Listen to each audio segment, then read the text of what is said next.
Top quality और consistent performance के लिए सिर्फ सिल्वर पंप नाम याद रखना।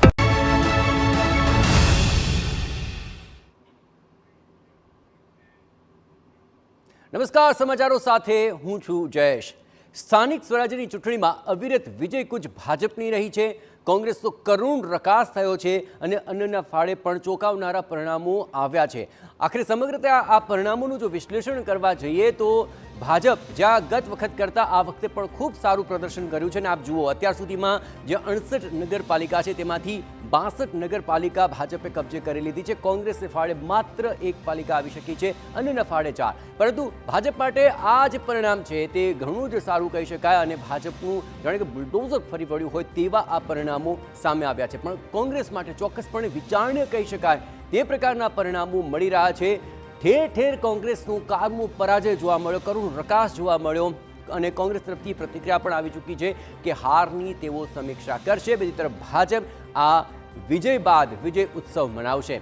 પરંતુ આ વખતના પરિણામોની અંદર પણ ઘણા એવા વિસ્તારો છે કે જ્યાં ઘણા જ ચોંકાવનારા પરિણામો આ વખતે સામે આવ્યા છે, જે આ વખતે આ પરિણામોને ઘણા જ રસપ્રદ બનાવી રહ્યા છે। ઓવરઓલ જો તમામ પરિણામોનું વિશ્લેષણ કરવા જઈએ તો અત્યાર સુધીમાં જે પરિણામો આવી રહ્યા છે તેને લઈને આપણે સૌપ્રથમ વાત કરીએ। અહીં મધ્ય ગુજરાતમાંથી 14 બેઠકો ઉપર ભાજપે મહત્વપૂર્ણ જીત હાંસલ કરી છે। આ ઉપરાંત અન્યના ફાળે 2 બેઠકો ગઈ છે, પરંતુ કોંગ્રેસનું અહીં ખાતું પણ નથી ખુલી શક્યું। કોંગ્રેસ માટે ખૂબ જ ગંભીર પરિસ્થિતિ આ મધ્ય ગુજરાતની અંદર જોવા મળી રહી છે, પરંતુ ભાજપે આ ગઢ જાળવી રાખ્યો છે અને મહત્વપૂર્ણ જીત મધ્ય ગુજરાતની અંદર હાંસલ કરી છે। હવે કચ્છ ઝોનની જરા વાત કરી લઈએ। કચ્છની અંદર આપ જોઈ રહ્યા છો 2 બેઠકો આખરે ભાજપે કબજે કરી છે। 2 નગરપાલિકાની અંદર આખરે મહત્વપૂર્ણ જે કીર્તિમાન છે તે હાંસલ કર્યો છે। કોંગ્રેસને અહીં પણ કરુણ રકાસનો સામનો કરવો પડ્યો છે। આ એ તમામ પરિણામો છે કે જેને લઈને આ રસપ્રદ પરિણામો લાગી રહ્યા છે અને ઘણી જ રોચક પરિસ્થિતિ આ વખતે પણ સામે આવી રહી છે।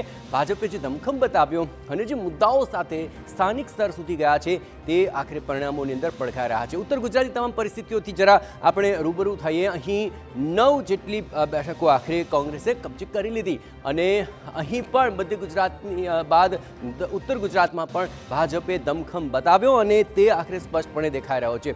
જે સ્થાનિક પ્રશ્નો હતા ત્યાંના સ્થાનિક નેતાઓ સાથે સીધા કનેક્ટ કરીને પરિણામો આવ્યા છે। સૌરાષ્ટ્ર પરની જો વાત કરી લઈએ, સૌરાષ્ટ્રમાં આ વખતે ઘણી જ મહત્વપૂર્ણ ગતિવિધિઓ આપણે જોઈ રહ્યા છીએ, કારણ કે 25 જેટલી જે બેઠકો છે તે આખરે ભાજપે સ્પષ્ટપણે જાળવી રાખી છે। કોંગ્રેસને ફાળે માત્ર 1, જે આ કોંગ્રેસે માત્ર સૌરાષ્ટ્રની અંદર જ ખાતું ખોલાવવામાં સફળતા હાથ લાગી અને ફાળે 2 ગઈ છે, પરંતુ જ્યાં 25 બેઠકો સાથે આખરે સૌરાષ્ટ્રની અંદર ભાજપે આ મજબૂત ગઢ જાળવી રાખ્યો છે। દક્ષિણ ગુજરાતમાં પણ આ જ પરિસ્થિતિ જોવા મળી રહી છે। દક્ષિણ ગુજરાતની જો વાત કરવામાં આવે તો આ પરિસ્થિતિઓની અંદર ભાજપનું પલડું સખત ભારે જણાઈ રહ્યું છે। ઓવરઓલ આ પરિસ્થિતિઓની અંદર જ્યાં ભાજપ સંપૂર્ણ રીતે એક ક્લીન સ્વીપ કરવા જેવી પરિસ્થિતિની અંદર જોવા મળી રહ્યો છે। કુલ 68 નગરપાલિકાઓમાંથી 62 ઉપર કબજો ભાજપે જમાવ્યો છે અને કોંગ્રેસ માત્ર 1 આંકડા સુધી માંડ પહોંચી શક્યું છે। ઓવરઓલ આ જ પરિસ્થિતિઓ છે